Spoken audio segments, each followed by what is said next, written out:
કેમ છો બાળકો? આજે આપણે સમજુ બકરીઓની વાર્તાનું નાટ્યકરણ કરવાનું છે. તો એક નદી હતી. શું હતું? નદી. અને નદી ઉપર આ સાંકડો નાનો પુલ બનાવ્યો હતો. કેવો? સાંકડો પુલ.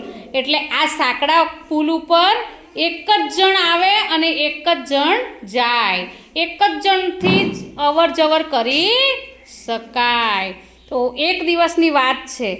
એક દિવસ બે કૂતરા સામસામે અચાનક આવ્યા. જુઓ, આ બે કૂતરાઓ સામસામે આવ્યા છે અને બંને કૂતરાઓ ઝઘડવા લાગ્યા છે. દેખાય છે ને તમને ઝઘડતા?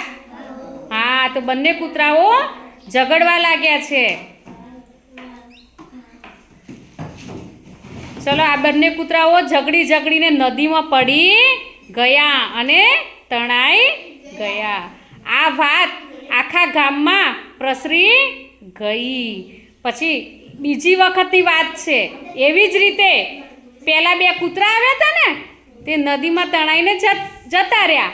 હવે આ બે બકરીઓ આવે છે. જુઓ, સામસામે આવે છે ને, સામસામે. પણ બકરીઓ કૂતરા જેવી નથી. કેમ કે બંને બકરીઓ શું કરે છે? સમજૂતી કરે છે, વાતચીત કરે છે. કરે છે ને? હા. જો આ એક બકરી છે ને, નીચે નમી ગઈ. એના ઉપર થઈને બીજી બકરી ધીમે ધીમે પુલ પસાર કર્યો અને એમના જંગલમાં જતી રહી.